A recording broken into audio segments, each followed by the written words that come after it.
नमस्कार। जस्तो हजुर चाहिँ यस पशुपति क्षेत्रको एउटा स्वयंसेवक हजुर र टुरिस्ट गाइड भनेर पनि धेरैले चिन्नुहुन्छ होइन। र पछिल्लो समयमा तपाईँ चाहिँ जेल चलन चाहिँ के कारणले हुनुभयो? सँगै जेनी लगायत पनि जानुभएको थियो, जेनीजी पनि सँगसँगै जानुभएको थियो होइन। विशेष हजुर चाहिँ के कारणले जेल पर्नुभएको थियो? खास भन्नुपर्दाखेरि चाहिँ मैले यो सम्पूर्ण मिडियामा भन्नुपर्दा देश विदेशमा रहनुभएका होइन सम्पूर्ण जसले शुभचिन्तकहरू हुनुहुन्छ, जसले मलाई हेर्नु भएको छ, जसले मलाई चिन्नुहुन्छ, सम्पूर्ण मेरा आमा बाबु दाजुभाइ दिदीबहिनी संसारभरि रहेका नेपालीहरूलाई म यो क्लियर गराउन चाहन्छु कि म जस्तो योगी एउटा पशुपतिको भक्त, एउटा पशुपतिको स्वयंसेवक के कारणले गर्दाखेरि जेल गएँ त होइन? किन म 13 दिन जेलमा बस्नु पर्यो त? के कारणले गर्दाखेरि म जेलमा बस्नु पर्यो भन्ने कुरा चाहिँ यो कुरा चाहिँ म क्लियरिफिकेसन गराउन चाहन्छु। खास कुरा चाहिँ के हो भनेर भन्नुहुन्छ भने चाहिँ अहिले पशुपतिनाथको मन्दिर चाहिँ सरकारद्वारा नै यो लकडाउन भएदेखि चाहिँ पशुपतिनाथको मन्दिरमा भिडहरू हुन्छ भनेर चाहिँ यो पशुपतिनाथको मन्दिर पूर्ण रूपमा बन्द छ। मन्दिरभित्र कुनै सर्वसाधारण हिन्दूहरूलाई कसैलाई पनि प्रवेश निषेध गरिएको छ होइन। त्यहाँ 4 जना भट्टजीहरू हुनुहुन्छ, आदरणीय भट्टजीहरू हुनुहुन्छ। उहाँहरूले चाहिँ पूजापाठ गर्नुहुन्छ, दैनिक 365 दिन गर्ने दैनिक विधिका पूजापाठहरू गर्नुहुन्छ। भट्टजी भण्डारीजीहरू र त्यहाँ मन्दिरका सहयोगीहरू बाहेक अरूलाई चाहिँ त्यहाँ प्रवेश निषेध गरिएको छ। सरकारद्वारा पनि सबैलाई यो जानकारी छ कि पशुपतिनाथमा प्रवेश निषेध छ। अझै पनि 2 मिटर कायम गरेर दूरी राख्नु भनेर भनेको नि छ। त्यो मन्दिरहरू, फिल्म हलहरू यस्तो ठाउँमा भिड हुन्छ भनेर नै पशुपतिनाथको मन्दिर बन्दको क्रममा शनिबारको दिन र सोमबारको दिन यहाँ नेपालमा बस्ने इन्डियनहरू जो भारतीय मुलुकको मान्छेहरू हुनुहुन्छ, व्यापारीहरू हुनुहुन्छ, मारवाडीहरू हुनुहुन्छ, उहाँहरू चाहिँ धमाधम दक्षिण गेटबाट पशुपतिको जुन घाट आर्य घाटको क्षेत्र छ, किनभने पश्चिमतिरको गेट बन्द छ, सिल नै गरेको छ होइन। तपाईँको उत्तरको ढोका पनि बन्द छ, त्यता पनि जान मिल्दैन। जाने भनेको यो घाट क्षेत्रको चाहिँ जुन भट्टजीहरूलाई प्रवेश गराउने गेट छ, त्यो आँखीझ्याल भएको गेट, त्यो गेट चाहिँ सधैँ 365 दिन नै खुल्ला रहन्छ। त्यहाँ कुनै अब ठुल्ठुलो तारबारले बेरेको पनि छैन होइन। अब त्यो गेटबाट चाहिँ भट्टजीहरूको नाम लिएर चाहिँ त्यहाँबाट फटाफट इन्डियनहरू होइन, इन्डियनहरू छिर्ने, मारवाडीहरू छिर्ने होइन, अब ठुल्ठुलो अब मान्छेहरू छिर्ने होइन। अब त्यही काम गर्ने जुन हाम्रो पहरागणका प्रहरी दाजुहरूले अब के अब माथिबाट आएपछि आदेश उहाँहरूले पनि मान्नु पर्यो, उहाँहरू पनि गल्ती छैन होइन। अब त्यहाँ पहरागणमा काम गर्ने दाजुभाइहरूले पनि अब प्रहरीहरूले पनि उहाँहरूलाई छोड दिने, अब हामी जस्तो सर्वसाधारण नेपालीहरूलाई जान नदिने होइन। हामी जस्तो साधारण योगी जुन तप गरेर बसेको छ व्यक्ति, त्यो व्यक्तिलाई चाहिँ छिर्न नदिने, नेपालीहरूलाई छिर्न नदिने। किनभने नेपालीहरूलाई कोरोना लाग्दो रहेछ, नेपालीहरू गरिबहरूलाई कोरोना लाग्दो रहेछ, नेपालीहरूलाई चाहिँ कोरोना लाग्दो रहेछ, इन्डियनहरूलाई, मारवाडीहरूलाई, ठुल्ठुलो अब व्यापारीहरूलाई चाहिँ कोरोना लाग्दो रहेछ, पैसावालालाई चाहिँ होइन हामीलाई लाग्दो रहेछ भन्ने कारणले गर्दाखेरि पनि उनीहरूले चाहिँ भित्र होइन हामीलाई प्रवेश बन्द गराउने, निषेध गराउने, तर अब मारवाडीहरू ठुल्ठुलो मान्छेहरूलाई चाहिँ प्रवेश गराउने, इन्ट्री गराउने है यो दक्षिण गेटबाटै। अनि त्यहाँबाट त्यसपछि चाहिँ भट्टबाजीहरूको नाम लिएर चाहिँ उहाँहरू प्रवेश गर्नुभयो। 1-2 चोटि मैले त्यहाँ गेटमा प्रहरी साथीहरूलाई पनि मैले भने अरे यस्तो यस्तो छ, यस्तो गर्नुहोस् है भनेर पनि भने, किनभने म यहाँको स्वयंसेवक हो पशुपतिनाथको होइन, चौकीदारै हो। अनि म भन्छु सुन्नुहोस् न है। अनि त्यहाँबाट त्यसपछि यो कुरा चाहिँ मैले पशुपति क्षेत्र विकास कोषको कर्मचारीहरूलाई पनि जानकारी गराएँ, स्वयं सदस्य सचिव डाक्टर प्रदीप ढकाल ज्यूलाई पनि मैले जानकारी गराएँ, यस्तो यस्तो छ है डाक्टर साहब। तर उहाँहरूबाट पनि वास्ता भएन यो चिजलाई। नभइसकेपछि अब म त यहाँ योग गर्छु, साधना गर्छु होइन, ध्यान गर्छु, मेरो शरीरमा 81 भैरव देवता चढ्नु भयो, भगवानै चढ्नु भयो। किनभने मलाई सबैलाई सोध्नुहोस् यहाँ पशुपतिमा होइन, म एकदम भैरव र महाकालीको ठुलो पुजारी भएर मेरो शरीरमा भगवानहरू चढिराख्नुहुन्छ, आइराख्नुहुन्छ। कहिले देवी आउनुहुन्छ, कहिले भैरव आउनुहुन्छ होइन। मेरो अब भैरव भनेको कुकुरलाई भैरवको बाण भन्छ, सँगै जहिले पनि मसँगै एउटा कुकुर हिँडेर आउँछ। 12 दिनसम्म मेरो कुकुर रोएर बस्यो यहाँ है। आज म आउँदाखेरि गाला चाट्यो, कति खुसी भयो, केही पनि नखाइकन बसिरहेको थियो मेरो कुकुर। अनि यो चिज चाहिँ जुन चिज मैले हजुरलाई अघि भने त्यो चिज चाहिँ मैले भट्ट जुन मूल भट्ट भन्दा सहायक भट्ट हुनुहुन्छ, जुन राम मन्दिरमा बस्नुहुन्छ, उहाँलाई चाहिँ मैले यही कुराहरू भने। यही कुरामा चाहिँ मैले के भनेर लास्टमा भनेर भने चाहिँ सम्पूर्णलाई चाहिँ यो म जानकारी गराउन चाहन्छु चाहिँ के भनेर मैले भने चाहिँ जुन कुरा मैले अघि जुन मैले डिफिनेसन दिएँ किन म भित्र गएँ भन्ने कारणले गर्दाखेरि चाहिँ यसरी नेपालीहरूलाई छिर्न नदिने होइन, मारवाडीहरूलाई, इन्डियनहरूलाई चाहिँ छिर्न दिने होइन। अब मैले चाहिँ के भने भट्टजी चाहिँ आउने क्रममा चाहिँ जुन पूजा गरेर फर्किने क्रममा चाहिँ 6:30 बजेको समय थियो। 6:30 बजेको समयमा म पूजा गरेर फर्किने क्रममा चाहिँ भट्टजीलाई चाहिँ मैले आफ्नै भस्मेश्वरको गेट अगाडि घाट क्षेत्रको अगाडि उहाँ चाहिँ राम मन्दिरमा बस्नुहुन्छ घाट क्षेत्रमा चाहिँ मैले यो पनि भने र साथसाथै यो पशुपतिनाथ भनेको होइन तपाईँहरू सम्पूर्ण इन्डियन डग्सहरूको रहेछ होइन you all are the Indian dogs भनेर मैले भने तर मैले भट्टजीलाई चाहिँ कुनै अश्लील शब्दले गाली गरेको पनि होइन कुनै नराम्रो भनेको पनि होइन भट्टजीलाई स्वयं तोकेर यु आर इन्डियन डग्स भनेको पनि होइन you all are the Indian dogs किनभने इन्डियनहरू मात्रै प्रवेश छ नि त त्यो मैले भनेको हो होइन किनभने अब हेर्नुहोस् इन्डियाले हामीलाई कति दुःख दिइरहेको छ रातारात हाम्रो लिपुले कालोपानी पनि मिचिरहेको छ हामीलाई अस्ति नै अब त्यो संविधान हुने बेलामा 6 महिनासम्म इन्डियाले हामीलाई नाकाबन्दी पनि लगाइदियो होइन यो देशको प्रधानमन्त्रीज्यूको पनि कत्रो घनघोर बेइज्जत गर्यो होइन दुनियाँ चिजहरू गर्यो म त एउटा सर्वसाधारण जनता होइन अनि त्यसपछि भट्टजी आफ्नो गृहस्थल त्यहाँ जानुभयो गइसकेपछि चाहिँ रातिको 8 बजे तैँले भट्टजीलाई जे मनलाई त्यही भन्ने यस्तो भन्ने उस्तो भन्ने भनेर चाहिँ भट्टजी म यो कोठामा लक गरेर बसिरहेको थिएँ भट्टजीका सुरक्षाकर्मीहरू आएर चाहिँ लात्ताले हेर्नुहोस् त्यो गेटमा पनि अझै पनि डाम छ है लात्ताले हानेर चाहिँ मेरो ढोका फुटालिदिए म भित्र थिएँ ढोका फुटालिदिएर उहाँहरूले चाहिँ ल इन भित्र लिएर इन ब्यारेकमा भनेर भन्नुभयो भन्दै उहाँहरूले चाहिँ मलाई यहाँ आएर चाहिँ अब लौरोले पनि पाइपले पनि हान्नुभयो यहाँ दागहरू छ हेर्नुहोस् होइन यो पाइपको दाग भयो यहाँ तपाईँको घाउ छ यहाँ यो पाइपको दाग भयो यो होइन यहाँ घाउ छ यो छातीमा पनि हान्नुभयो बुटले पन्चले हान्नुभयो यो छाती पनि आजसम्म दुखिरहेको छ पछाडि पनि मेरो डाम छ होइन उहाँहरूले अब पिट्नु भयो मलाई पिट्दै हाम्रो गौशाला प्रहरी प्रभागबाट चाहिँ हाम्रो यहाँ बिट छ हाम्रो भीमसेन तिमिल सेना भन्ने उहाँ पनि एकदम राम्रो असल प्रहरी हुनुहुन्छ उहाँ अब प्रहरी मात्र होइन उहाँ मेरो मित्र पनि हुनुहुन्छ होइन उहाँ ठ्याक्कै आइपुग्नु भयो यहाँ सायद त्यो भोलेनाथको कृपा थियो होला उहाँहरूले चाहिँ कारवाही गर्दै हुनुहुन्छ भनेर चाहिँ उहाँलाई थाहा थिएन किनभने नेपाल प्रहरीमा पनि सङ्गठनमा पनि तपाईँको छुट्टै एउटा गणहरू हुन्छ कि उहाँहरू पहरा गणको प्रहरीहरू भनेको मन्दिरलाई सुरक्षा दिने एमबिसीलाई सुरक्षा दिने होइन त्यो अनि अब भिआइपीहरूलाई सुरक्षा दिने त्यो चाहिँ पहरा गणले गर्छ होइन देशको सुरक्षा दिने भनेको चाहिँ हाम्रो जुन गौशाला प्रहरी हुन्छ नि हाम्रो सर्वसाधारण नागरिकहरूलाई होइन त्यो चाहिँ गौशाला प्रहरीले चाहिँ सबै देशका सम्पूर्ण जनताहरूलाई सुरक्षा गौशाला प्रहरी जस्तो स्टेसन थानाले प्रभावले चाहिँ दिन्छ अनि त्यहाँबाट हाम्रो भीमसेन तिमिल सेना आइपुग्नु भयो आउने बित्तिकै के भन्यो भने छोड नपिट गौशालाको पुलिस आयो भनेर भनिसकेपछि त्यो प्रहरीको अगाडि पिट्नु मिल्दो रहेछ नपछि उहाँ भीमसेन तिमिल सेनाले मलाई के भन्नुभयो भने हेर बिस भाइ तँलाई यहाँ बस्नु चाहिँ असुरक्षा छ फेरि राति अहिले ढोका फुटाल्दै फेरि राति आएर तँलाई लिएर गएर पिटलान मारलान होइन जे पनि हुनसक्छ तेरो ज्यानलाई चाहिँ गाह्रो पनि हुनसक्छ त्यही भएर चाहिँ तेरो सुरक्षाको लागि चाहिँ ल मसँग गौशाला गौशाला गएर बस भोलि बिहान चाहिँ कागज गरेर 8-9 बजे तँलाई छोडिदिन्छु भन्नुभयो अनि त्यो भनिसकेपछि म चाहिँ उहाँहरूसँग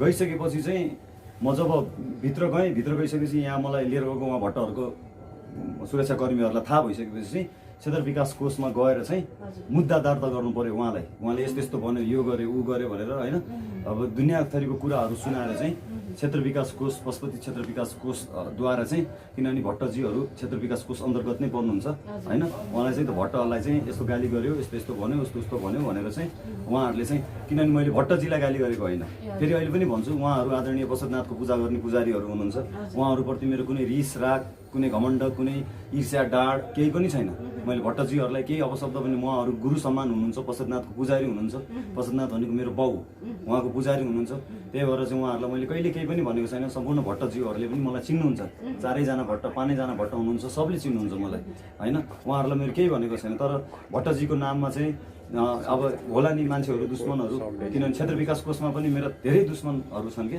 किनभने मैले क्षेत्र विकास कोषमा विभिन्न ठाउँबाट भ्रष्टाचार हुने ठाउँहरू बन्द गराइदिए मेरो कारण डाक्टर प्रदीप ढकालको कारण र यो वडाको अध्यक्ष आदरणीय मेरो दाजु दिनेश दाईको कारण बन्द गराइदिए त्यही भइसकेपछि चाहिँ अब सबै ठाउँमा त राम्रा व्यक्तिहरू हुँदैनन् कोही नराम्रो पनि हुन्छन् त्यही नराम्रो व्यक्तिहरूले चाहिँ गर्दाखेरि चाहिँ होइन क्षेत्र विकास कोष महकुमा चौका हाने क्षेत्र विकास कोषबाट चाहिँ मलाई डाक्टर प्रदीप ढकाल भनेको उहाँ ठुलो जसले केस हाल्नुपर्ने त्यो व्यक्तिले मलाई केस हालेको छैन डाक्टर प्रदीप ढकाल डाक्टर मिलन कुमार थापाज्यू डाक्टर घनश्याम खतिवडाज्यू उहाँहरू जुन उच्च पोस्टको हुनुहुन्छ उहाँहरूले मलाई केस हाल्नु भएको छैन तल्लो पोस्टको अधिकृत सानो लेभल सुब्बा लेभलको व्यक्तिले मलाई चाहिँ अब केही भयो होला लेखेर पठाउनु भयो।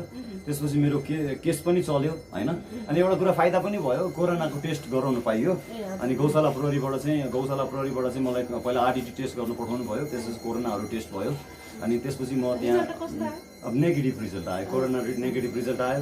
त्यहाँ बसेर चाहिँ भगवान् मैले केही गल्ती गरेको छैन होइन, अहिले आरती पनि भइरहेको छ हेर्नुहोस्, केही गल्ती गरेको छैन, किन म जस्तो निर्दोष व्यक्तिलाई बारम्बार यस्तो सजाय मैले पाउने, हे भगवान्, हे पशुपतिनाथ, हे भैरवनाथ, हे महाकाली, किन मैले यस्तो सजाय पाउने म जस्तो मान्छेले भनेर सधैँ म चित्त दुखाएर बस्थेँ।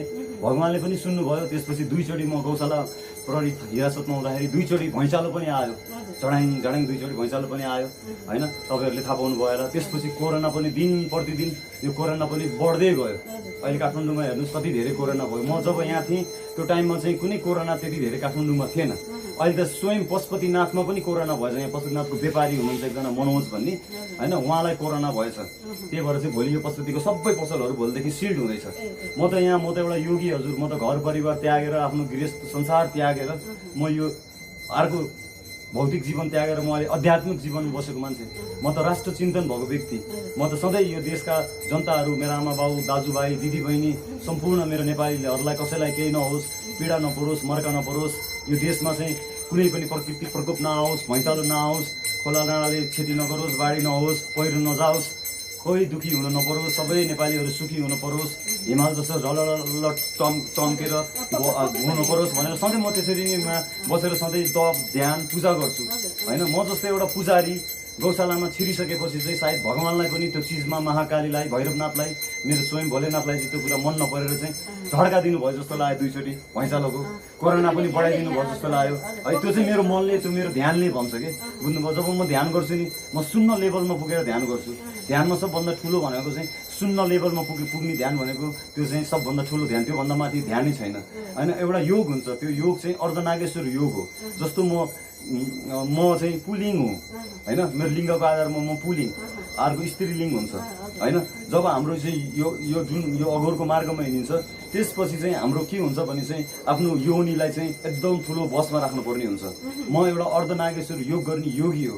जुन मेरो लिङ्ग छ, मेरो लिङ्ग छ, मेरो आफ्नो जुन योनि छ, त्यो योनिलाई म पुरुषको योनि पनि छँदैछ मसँग, तर त्यो योनिलाई चाहिँ म महिलाको योनि पनि बनाइदिन्छु। त्यो भनेको अर्धनागेश्वर योग हो। अर्धनागेश्वर योग केलाई भनिन्छ भने जब शिवजीले 2टा रूप देखाउनु भयो, शिव र पार्वतीको रूप देखाउनु भयो होइन, त्यसमा चाहिँ महिलाको योनि पनि देखियो, पुरुषको योनि पनि देखियो होइन, त्यो 2टै चिज देखियो। त्यो भनेको चाहिँ योगको लास्ट योग हो। म त्यस्तो एउटा योगी चितामाथि बसेर 2 नम्बर चितामाथि बसेर जुन डाक्टर रामनाथ अग्रवालले बनाउनु भएको त्यो चितामा त मान्छे छुन पनि सक्दैन, त्यहाँ त्यस्तो आत्माहरू आउँछ। त्यहाँ बसेर होइन सबै देश शान्त, यो देशमा राम्रो होस्, सबै राम्रो होस्, नेपालीलाई राम्रो होस् भनेर पूजापाठ गरेर दिनरात म तपाईँको यहाँ आराधना गरेर बस्ने व्यक्तिलाई यस्तो अब सजाय दिएको कारणले गर्दाखेरि पनि भोलेनाथ स्वयं रिसनले गर्दाखेरि पनि यस्तो भयो होला, त्यस्तै लाग्छ मलाई त। मेरो मनले आत्माले त्यही भन्छ। पक्कै पनि मैले हजुरको कुराहरू चाहिँ अलिकति यहाँनिर एउटा क्वेसन राख्न चाहेँ बिचमा। के भयो भन्दाखेरि जस्तो तपाईँहरू जेल पर्नुभयो, जेनीजी र बिस बाबा होइन, कस्तो त्यहाँभित्र तपाईँहरू 2 जनाको कुराकानी हुन्थ्यो कि हुन्थ्यो है। अब जेनी दिज्यू चाहिँ उहाँ मेरो एउटा यही आध्यात्मिक क्षेत्रमा हिँडेको, उहाँ एउटा गोरखनाथको शिष्य हो। उहाँ आदित्यनाथ, योगी आदित्यनाथ हाम्रो उत्तर प्रदेशको उहाँ चिफ मिनिस्टरको उहाँ शिष्य हो होइन। उहाँ चाहिँ एउटा भक्ति मार्गमा हिँडेको भएर मैले पनि उहाँको मार्गलाई राम्रो लाएर उहाँलाई एउटा सपोर्ट गरेको। उहाँ मेरो आदरणीय दिज्यू नै हुनुहुन्छ, देवी हुनुहुन्छ है। अब म चाहिँ गएँ, बुधबारको दिन मलाई यहाँबाट लिएर गयो। जेनी दिज्यूलाई चाहिँ शुक्रबार लिएर आयो। उहाँ चाहिँ जेनी दिज्यूलाई चाहिँ माथि गोरखनाथमा चाहिँ अब के झगडा के परेछ होइन, उहाँको र मेरो केसै बेग्लै केस हो। यो पनि म तपाईँलाई चाहिँ जानकारी गराउन चाहन्छु। जुन जेनी कुँवरज्यूको केस र पशुपतिको केस त्यो चाहिँ हाम्रो छुट्टा केस हो। उहाँ चाहिँ गोरखनाथमा के भयो, के गर्नुभयो त्यो मलाई थाहा छैन है। उहाँ चाहिँ गोरखनाथबाट चाहिँ उहाँलाई चाहिँ गोरखनाथको साधुले चाहिँ सन्तले चाहिँ मुद्दा हालेर चाहिँ गोरखनाथबाट चाहिँ उहाँको केस चलेको। तर मेरो चाहिँ क्षेत्र विकास कोष, पशुपति क्षेत्र विकास कोषबाट मेरो केस चलेको। त्यहाँ हामी भित्र बस्दाखेरि चाहिँ महिला बस्ने कस्टडी छुट्टै, पुरुष बस्ने कस्टडी छुट्टै हुन्छ होइन। अब अहिले चाहिँ कोरोना भाइरसले गर्दाखेरि त्यहाँभित्र कस्टडीमा पनि त्यति जना छैनन्। महिला कस्टडीमा 1 जना हुनुहुन्छ, अनि पुरुष कस्टडीमा चाहिँ म जाँदा 5 जना हुनुहुन्छ है, 5-6 जना हुनुहुन्छ।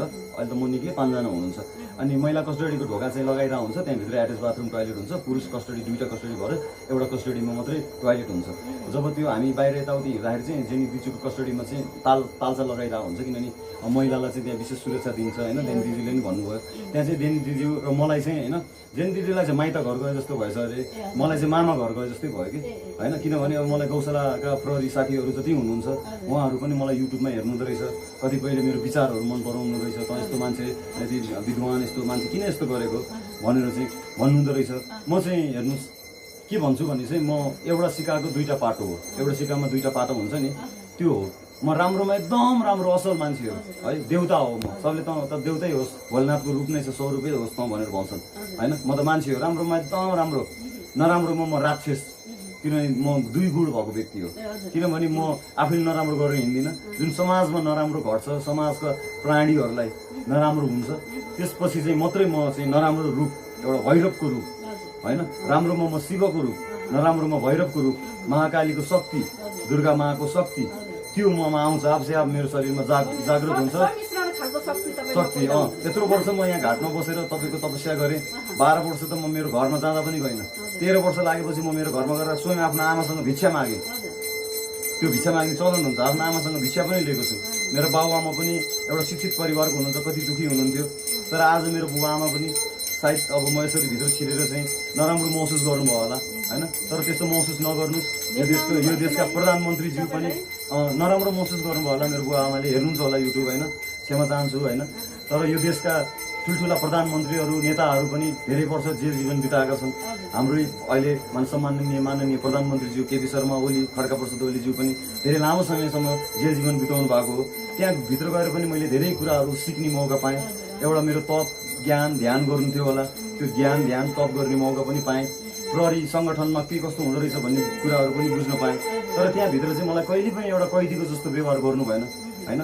अब आदरणीय डिएसपी सरदेखि लिएर इन्सपेक्टर सर, सही साहबहरू, त्यहाँको हल्दार साहब, मेजर हल्दार साहब, त्यो कस्टडीमा बस्ने सरहरू सबले होइन कहिले तँ भन्नु भएन, बिसजी भन्नुभयो, राम्रै व्यवहार गर्नुभयो, कहिले एउटा कैदीको जस्तो व्यवहार गर्नु भएन। उहाँ जेनी दिदीलाई चाहिँ माइत गए जस्तो भयो, मलाई त आफ्नै मामा घर गए जस्तो भयो होइन। मामा घर भन्छन् पुलिस कस्टडीलाई, तर चाहिँ त्यहाँ मामा घरमा पनि राम्रै बिहेभ, मामाहरूले झान्जाला गर्ने जस्तै मलाई बिहेभ गर्नुभयो। के छ दुःख सुख साह्रो, तपाईँ बिरामी हुनुभएको छ कि छैन, तपाईँलाई के छ सन्चोक बिसन्चोक सब चिजहरू सोध्ने होइन। खानपिन कस्तो छ तपाईँहरूलाई, किनभने भित्र कस्टडीमा बसिसकेपछि हामीले सरकारी खाना खानुपर्ने हुन्छ होइन। तपाईँलाई खानपिन कस्तो छ, खानामा के छ कसो छ, सब कुराहरू सोच्ने विचार गर्ने होइन। धेरै राम्रो गर्नुभयो। म चाहिँ धेरै धेरै धन्यवाद दिन चाहन्छु गौशाला प्रहरी प्रभावलाई होइन, गौशाला प्रहरीका सम्पूर्ण प्रहरी सरहरूलाई, प्रहरी मित्रहरूलाई, साथसाथै मलाई गौशाला प्रहरी प्रभागले नै मलाई बचाएको जस्तो पनि लाग्छ। भीमसिंह दाइले आएर मलाई बचाएको जस्तो पनि लाग्छ। त्यो दिन सायद भट्टको सुरक्षाकर्मीहरूले मलाई भित्र लिएर गएर होइन, यहाँ त मलाई पिटे होइन, भित्र लिएर गएर जान लाग्थ्यो ब्यारेकमा, मलाई पिट्थ्यो होला, मार्थ्यो होला, जे पनि गर्न सक्थ्यो होला। त्यो महसुस भोलेनाथले हाम्रो गौशाला प्रहरीलाई गराइदिनु भयो र यो तेरो भोलेनाथको भक्तलाई चाहिँ अप्ठ्यारो हुँदैछ भनेर गराइदिनु भयो। र त्यसपछि मलाई गौशालामा गएर सुरक्षा मलाई गौशालाले दियो होइन। त धेरै धेरै धन्यवाद दिन चाहन्छु म गौशाला प्रहरीलाई। मलाई राम्रो बिहेभ गर्नुभयो, एउटा मानव भएर चाहिँ मानवको बिहेभ गर्नुभयो। प्रहरी जस्तो बिहेभ, त्यस्तो नराम्रो बिहेभ, अपराधीलाई जस्तो बिहेभ त्यो चाहिँ कहिले गर्नु भएन है। राम्रो बिहेभ गर्नुभयो, धेरै धेरै गुड फिल लिएर आएँ। त्यहाँ बसेर पनि मैले धेरै कुराहरू सिकेँ, बुझेँ। जेल जीवन, कारागारको जीवन के हुँदो रहेछ भन्ने कुराहरू बुझेँ। त्यहाँ त हजुर घाम पनि देख्न पाइँदैन है। घाम भन्ने त मैले आज पनि घाम लागेको छैन होइन। उज्यालो चाहिँ राम्रोसँग उज्यालो चाहिँ आज देखेँ। हल्का मेरो आँखा तिर्मिरह्यो होइन, अब आँखा तिर्मिरह्यो, अँध्यारो अन्धकार हुन्छ है। अब घाम भन्ने पनि देख्न पाइँदैन होइन। अब भनेको बेलामा खान पनि पाइँदैन, नीति नियम पालना गर्नु पर्यो होइन। साँझको खाना, बिहानको खाना सब आफ्नो नियममा नीतिमा आएको हुन्छ होइन। त्यो आफू धेरै जान्ने पनि हुनु भएन, जे नियम छ त्यो पालना गर्नु पर्यो होइन। धेरै अब त्यही धेरै चिजहरू बुझेँ, धेरै कुराहरू फिल गरेर आएँ होइन। ठुल्ठुला यो देशका ठुल्ठुला अब मैले अघि नै भने ठुल्ठुला प्रधानमन्त्रीज्यूहरूदेखि लिएर ठुल्ठुलो नेताज्यूहरू पनि पढ्नुभयो। उहाँहरूले पनि धेरै कुराहरू जान्नुभयो होला होइन, बुझ्नुभयो होला। त्यहाँबाट मैले पनि अब सधैँ राम्रो ठाउँमा बसेको होइन, पशुपतिनाथ जस्तो ठाउँमा बसेको, कहिले कहिले अब जेल भनेको त अलि मान्छेले नराम्रो सोच्छन् होइन।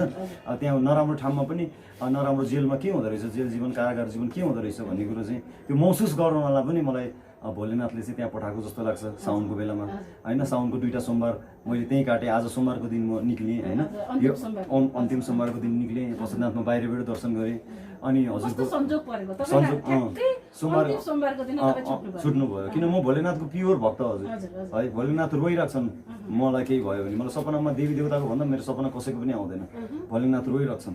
मलाई त कुनै ठाउँमा एउटा गाउँमा गएको थिएँ नवलपरासीको, त्यो गाउँमा म गइसकेपछि त्यो गाउँका बच्चाहरूलाई चाहिँ यसो लुतो आउने, बिरामी हुने, रुन्चे हुने, के हुने रहेछ। त्यो गाउँमा गएर एक रात बसेँ। कसैले मेरो बारेमा भन्दैछ, मेरो साथीहरूले, पशुपतिमा बस्ने योगी हो उहाँ त पुरा अगोरी बाबाको एकदम ठुलो शिष्य हो, उहाँले त ध्यान तप गर्ने, यताउति गर्ने, यताउति भनेर कसले भन्दैछ। अनि त्यसपछि चाहिँ त्यो गाउँका बच्चाहरूलाई बिस्तारै बिस्तारै त्यस्तो रोगहरू सन्चो हुँदै गएछ कि पाहाडमा त हस्पिटल लिएर जाने धामी झाँक्रीहरूको धेरै विश्वास गर्छन् अझ पनि होइन। अनि त्यो गाउँको बच्चाहरू रुन्चेहरू हुने, अथवा लुतोहरू आउने, दादुरा सादुरा आउने, फोकासोका आउने, के हुन्छ नि बच्चाहरूलाई, सानो सानो बच्चाहरूलाई। अब म गइसकेपछि एक रात त्यहाँ बसिसकेपछि होइन त्यहाँका बच्चाहरूलाई पनि धेरै राम्रो भएछ कि, धेरै राम्रो भएछ। त्यसपछि म 1 वर्षपछि गइसकेपछि त त्यहाँ त मलाई हजुर त्यो गाउँमा फेरि 1 वर्षपछि मलाई केले खिचे जानु मन लाग्यो। 1 वर्षपछि म त्यो गाउँमा जाँदाखेरि त मलाई त फुलमाला लगाएर, टिका टालो लगाएर है पुरा सम्मान। तपाईँ त देउता भगवान् पशुपतिनाथ हुनुहुन्छ, तपाईँ हाम्रो बच्चाहरूलाई सबलाई ठिक भयो, तपाईँ त यहीँ बस्नुहोस्, हामी तपाईँको लागि के गर्नुपर्छ, आश्रम बनाइदिनुपर्छ कि के गर्नुपर्छ, यहीँ बस्नुहोस् पो भन्न लाग्नुभयो। अनि मैले भने हजुर म पशुपतिनाथमा बस्ने, कुनै नराम्रो एनर्जी मसँग छैन, राम्रो एनर्जी छ। सधैँ म यो 3 करोड नेपाली सम्पूर्णको लागि म प्रार्थना गरेर बस्ने, भगवान्ले सुन्नुभयो होला, त्यही भएर तपाईँको बालबच्चाहरू सन्चो भयो भनेर चाहिँ मैले भने है। अब त्यस्तो अब मान्छेहरूले विश्वास गर्नुहुन्छ है। त्यही चिजहरू सिक्नलाई नै अब गएको जस्तो लाग्छ। जस रमाइलो लाग्यो है। जिन्दगीमा केही पाउन केही गुमाउनु पर्छ, केही पाउनलाई केही गुमाउनु पर्छ। अब यो गुमाएको चाहिँ म भन्दिनँ होइन। यो चाहिँ अब मैले आफ्नो घर परिवारै गुमाएर हिँडिसकेँ होइन। सम्म ठुलो त आफ्नो घर परिवार हुन्छ नि, बाउ आमा हाम्रो आफ्नो परिवार हुन्छ नि, सबै त्याग गरेर हिँडिसकेको व्यक्ति म। एउटा म त्यागेँ यत्रो वर्षदेखि होइन। अब मैले गुमाउनु त के गुमाएर सिकेँ होइन। आनन्द आयो। 1-2 दिन चाहिँ त्यहाँ बानी नपर्दाखेरि 1-2 दिन चाहिँ गाह्रो हुँदो रहेछ। बिस्तारै बानी पर्दै गइसकेपछि चाहिँ आनन्द आउँदो रहेछ होइन। म त्यहाँ अब ध्यान गरेर बस्ने भित्र होइन। ध्यान गरेर बस्ने, वाला कसैले पनि गर्थेनन्, कोही सुत्थे, म चाहिँ त्यसो ध्यान गरेर बस्थेँ। रातिमा पनि ध्यान गरेर बस्थेँ, सुत्थिनँ। अनि लामो समयसम्म रातिमा अब प्रहरी दाईहरूसँग पनि कुरा गरेर बस्थेँ नेपाल प्रहरीको बारेमा, कसरी तपाईँ ट्रेनिङ गरेर आउनुभयो, के कसो। अनि उहाँले पनि पशुपतिको बारेमा के कसो पिसी, तपाईँ यस्तो यस्तो, तपाईँ पनि तान्त्रिक अरे, तपाईँ मसानमा बसेर यस्तो मसान खेलाउने यताउति, उहाँहरूले पनि जिज्ञासाहरू राख्नुभयो। मैले पनि उहाँहरूको बारेमा बुझेँ, कसरी तपाईँ प्रहरीमा तालिम गर्दाखेरि कस्तो भयो, के भयो, तपाईँहरूको पद चाहिँ कहिले कति वर्षमा बढ्छ, के कस्तो, कति पढ्नुपर्छ प्रहरीमा जागिर खानको लागि, के कसो, त्यस्तो कुराहरू गरियो, कन्भर्सेसन भयो। कति कुराहरू मलाई नेपाल प्रहरीको बारेमा थाहा थिएन, प्रहरी संरक्षणको बारेमा थाहा थिएन। धेरै कुराहरू पनि मैले नेपाल प्रहरी, म त राष्ट्र सेवक भन्छु उहाँहरूलाई होइन। नेपालमा चाहिँ हाम्रो नेपाल प्रहरी भनेको यस्तो खतरा माइन्ड छ कि नेपाल प्रहरीको, कुनै पनि हामीसँग त्यस्तो साधनहरू, त्यस्तो सम्पन्न विदेशमा जस्तो साधनहरू छैन प्रहरीहरूसँग। त्यस्तो साधन नभए पनि ठुल्ठुलो अपराधीहरूलाई समात्ने, इन्टरपोलमा चाहिँ संसारको 2 नम्बरमा पर्छ, साउथ एसियाको नम्बर 1 मा पर्छ नेपाल। चार्ल्स चोपरा जस्तो कुख्यात अपराधी, विश्वव्यापी अपराध गरेर हिँडेको चार्ल्स चोपरा जस्तो अपराधीलाई समात्ने नेपाल प्रहरी सङ्गठन होइन। म त एकदम सल्युट हान्छु मलाई। त म राष्ट्रभक्त, देशभक्त भन्छ। अब अरूहरूले के भन्लान्, कसो भन्लान् मलाई त थाहा भएन। मेरो त सम्मान छ, जे होस् धेरै कुराहरू बुझेँ, आनन्द आयो होइन। फ्रेस पनि देखेँ भएँ होइन। अब घामै देख्नु नपाएर पनि होला, अझै गोरो पनि भयो जस्तो लाग्छ होइन। फ्रेस पनि भएँ, जे होस् भगवान्ले। अब मान्छे त अब त्यहाँ भित्र गइसकेपछि डिप्रेसन हुन्छ होइन, लुरे पाताले भएर निक्लिन्छ नि होइन। म त तपाईँले भन्नुभयो फ्रेस भएर निक्लिनु भयो भनेर भन्नुभयो, भगवान्ले पनि फ्रेस बनाउनु पठाउनु भएको हो कि जस्तो लाग्छ। हजुर, हामी लगभग अन्त भन्नुपर्छ होइन। र अब जाँदा चाहिँ भोलिको दिनमा 20 पशुपतिलाई चाहिँ दर्शकहरूले कस्तो रूपमा देख्न सक्छन्? म त अब सधैँ देखेको रूपमै देख्न सक्नुहुन्छ होइन। म त एउटा योगी हो होइन। योग ध्यान तप गर्ने, यो सम्पूर्ण नेपाल जगतलाई माया गर्ने होइन। नेपाल जगतमा रहेका तथा विश्वमा रहेका आदरणीय मेरा नेपाली दाजुभाइ दिदीबहिनीहरूको, आमा बुबाहरूको, भाइ भतिजाहरूको बारेमा चाहिँ राम्रो जप तप गरेर सम्पूर्ण नेपालीलाई खुसी बनाउने, भगवान्सँग चाहिँ त्यही कृपा माग्ने होइन। किनभने म त सबै भौतिक जीवन त्यागेर हिँडेको मान्छे, मलाई त केही माग्नु पनि छैन हजुर। मैले त अरूको लागि माग्दिनँ हो होइन। मलाई त सबै भगवान्ले पुऱ्याइदिनु भएको छ। म त एक साथ खान्छु हजुर होइन। अब एक साथ खानेलाई के माग्नु पर्छ र पछि त्यहाँ गरिब कोही बाँदरलाई त तपाईँको खानको लागि पीडा छैन होइन। त्यस्तो हो, मलाई त अब त्यस्तो केही जस्तो लागेन होइन। अब त्यस्तो चाहिँ मलाई नसोचिदिनु होला आदरणीय मेरो दर्शक श्रोता सम्पूर्ण नेपालीहरूले जसलाई मलाई हेर्नु भएको छ विश्वको कुनाबाट, नराम्रो नसोच्नु होला। एउटा भगवान्ले चाहिँ मलाई पाठ सिकाउनको लागि चाहिँ पठाउनु भएको हो। त्यही हो। अब अबको दिनमा पनि म यो योगीकै रूपमा हुन्छु होइन। म योगी जस्तै छु, योगी जस्तै छु। योजनाहरू केही त्यस्तो योजना त म त्यस्तो हामी भनेको कस्तो भने हामी योजना हामी भविष्य भूत वर्तमान कहिले सोच्दैनौँ कि, किनभने अब सबै चिज भौतिक जीवनै त्यागेको मान्छेले भोलिलाई के सोच्ने, पर्सिलाई के सोच्ने, भोलि के खाने भन्ने नै हुँदैन कि। हाम्रो सोच भनेको त्यही आध्यात्मिक सोच मात्रै हुन्छ। भजन कीर्तन गर्ने, जप तप गर्ने, होइन, ठुल्ठुलो किताबहरू पढ्ने, वेद पढ्ने, वेदका उपनिषदहरू पढ्ने, धार्मिक ग्रन्थहरू किताबहरू पढ्ने, त्यो मात्रै हाम्रो सोच हुन्छ कि। किनभने मेरो लागि होइन कि, सम्पूर्ण जगत, सम्पूर्ण नेपालीहरूको लागि, विशेष त म सम्पूर्ण नेपालीहरूको लागि यो बनेको जस्तो लाग्छ कि।